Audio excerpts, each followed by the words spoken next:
Last week, the Senate Intelligence Committee released their massive investigation probing CIA torture tactics used against suspected terrorists in a secret prison after 9/11.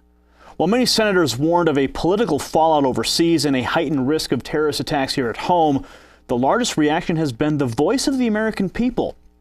Some say the torture was justified, others condemn the actions, and the respective media outlets continue to lather up their dedicated viewers, bringing the debate to a boiling point. So today we welcome back Ivan Eland to the broadcast. He is the director of the Center on Peace and Liberty at the Independent Institute. Ivan, thanks for joining us today. Thanks for having me on. Ivan, one question many Americans have in their minds: do the ends justify the means? Say, if the torture led to the death of Osama bin Laden himself, would it have been worth it? Well, of course, the problem with torture, and this has been the proponents of this policy, I still can't believe Americans are defending this policy because it is against U.S. law and it's against international law. And the Bush administration had lawyers make weaselly legal opinions to justify it. But this has been illegal for a long time, and the U.S. Signed a treaty back in the 80s which prohibited this stuff. And you have to call it torture. The media somehow is saying that these are techniques that are called torture. No, this is torture. And a lot of times, and John McCain said this on the floor of the Senate, and that torture often gives you bad information because the people are trying to alleviate the pain, so they'll say anything. And this happened in a case of Khalid Sheikh Mohammed, who was the mastermind, by his own description, of the 9/11 attacks. He actually fingered two people who were totally innocent when he was waterboarded, and they kept him in jail for years. And then they found out that it was bad information. So even Khalid Sheikh Mohammed. So when you say, well, could this have led to the capture or killing of Osama bin Laden? Well, we eventually killed Osama bin Laden, and the committee said that the torture had nothing to do with finding him. And in fact, perhaps, torture would lead the wrong way sometimes, since you get a lot of bad information. And even the CIA admitted that torture gave bad information back in the 80s. They need to go back and review. The people that are defending this need to go back and read the 1989 CIA report, which said exactly what John McCain said on the Senate floor, that it's really counterproductive. It's against our values. The threat doesn't warrant it. And, innocent people were almost 25% of those people held in CIA prisons were innocent by the CIA documents or implicitly by the actions CIA took. And therefore, you had a lot of people kept in dungeon-like prisons, some of whom were tortured, who had nothing to do with this at all. And that's not the way the American system is supposed to work. Now, we talk about this all the time. We're living in a post-9/11 America, and that traumatic day shaped the minds of so many Americans. How much of this sentiment that approves torture tactics is really just a thinly veiled version of revenge? Well, I think it's fear and revenge. And, this is, and also a lot of these people are from foreign cultures, which seems strange to Americans. And so they've watched all this TV. And of course, Americans vastly overrate whether they'll ever be killed by a terrorist. Your chances of being killed by a terrorist are very rare. In fact, they're about what getting hit by an asteroid. And you have less of a chance of getting killed by a terrorist than getting struck by lightning. So, people need to, they want to worry. They should worry about wearing their seatbelts, eating right, exercising, and don't smoke. That's the stuff that'll kill you. And I think, unfortunately, our media picks up on juicy things. If you have a typhoon that kills thousands, it's not as sexy as terrorists kidnapping people in Australia. This human element is very sexy for the media to report on, and that leads to statisticians to say that the American people have probability neglect. That is, they don't assess the right probabilities to things that are dangerous. In fact, in one example, a common example is people are scared to fly when it's much, much, much more dangerous to drive in your car. So it's the same thing with terrorism. people have overstated the threat. The government will go with that because all these agencies can get more money, more authority, etc.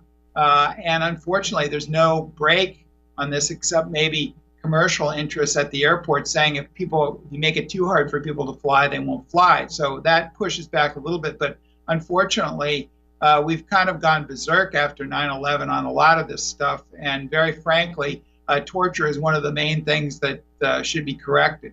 Now, given the fact that you stated there was misinformation, does it make any difference in your mind that the CIA does say that these prisoners had immediate plans to carry out more attacks on American soil, or is that just simply an excuse to justify their actions?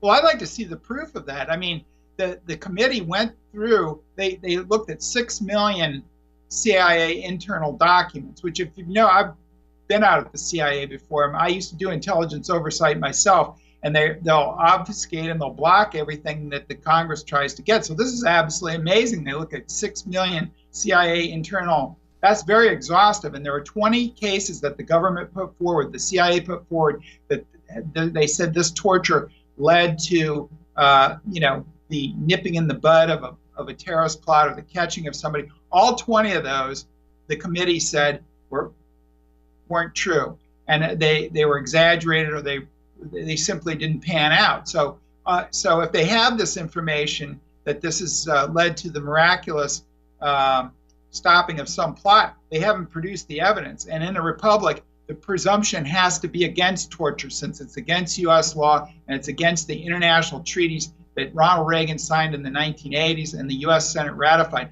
So, and the best the CIA director Brennan could do was to say, well, it's unknowable if these techniques had anything. Well, if it's unknowable, then we have to go, and I don't think it is unknowable. I think the prior CIA study that showed that torture was counterproductive to getting good information, and FBI and military interrogators who don't use torture, who are real experts at this, unlike the CIA contractors who are amateurs, they don't use torture. The FBI and the military are very uncomfortable about this.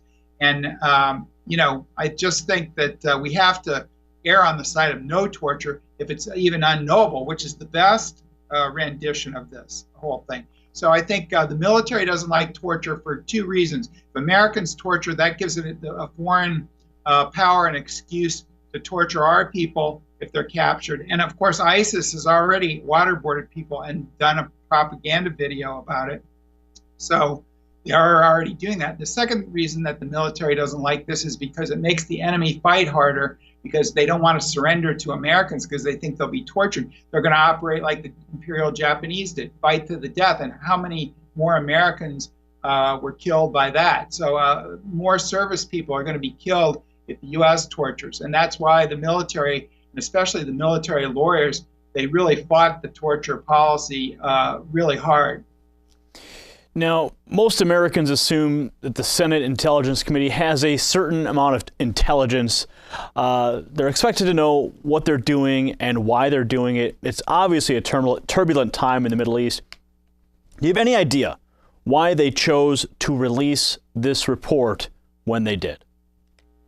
Well, I think I think there's less of a political agenda than people surmise, because they've been trying to release this report for years, and they've struggled through, CIA roadblock after roadblock. There's always some politics involved, and I would say there's probably more politics in, the Republicans defending the CIA and defending torture. It's very difficult to do that with a straight face, but they're nevertheless doing it.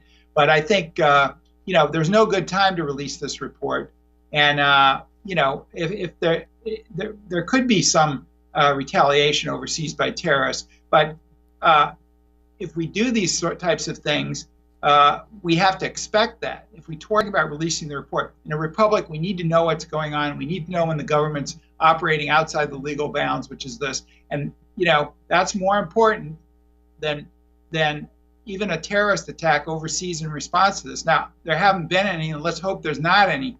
But, we have to get to the bottom of this and know what's going on. And I think that there's no good time to release a report like this. But there was no,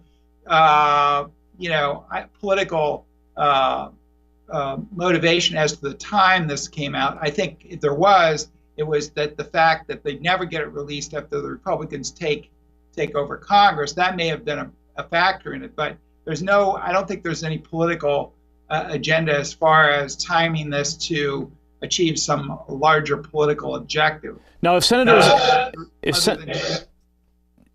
and the president are going to uphold American values by releasing this report, why is the Department of Justice refusing to press any charges? Doesn't that simply undermine their whole process?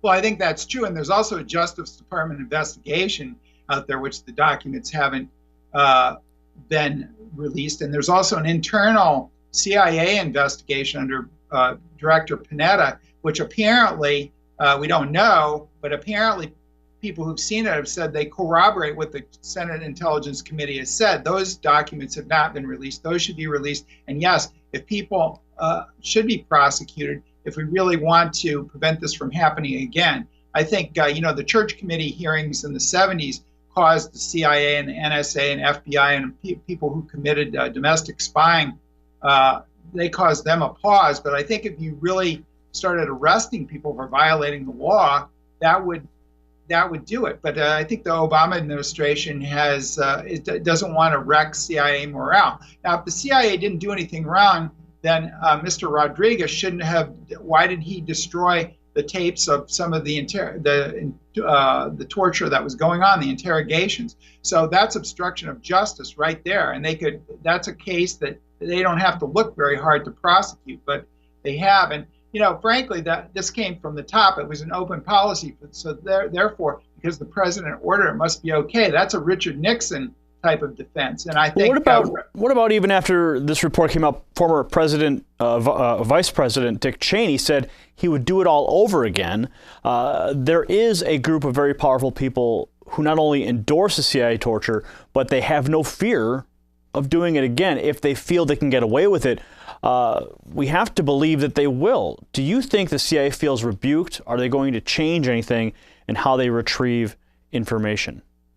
Well, I don't think they're going to torture unless they have some sort of an attack. But of course, then all bets are off again if you don't prosecute them this time. What you have to do is prosecute people so that they're very leery about doing this. And they said they were operating under Bush administration doctrine. Well, maybe you should go after some of the Bush people. Why is the president can never be prosecuted? We set that precedent in Watergate, and I don't expect Bush and Cheney to be prosecuted. But why do we have that? I mean, the president misbehaves and blatantly violates domestic laws. Bush has with the domestic intelligence gathering on Americans and also with the torture.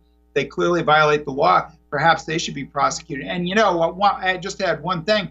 Alberto Gonzales, the Bush administration's former attorney general, he was on TV on CNN. He expressed some personal worry that if he went overseas to some countries, he might be prosecuted because they have a right to do that.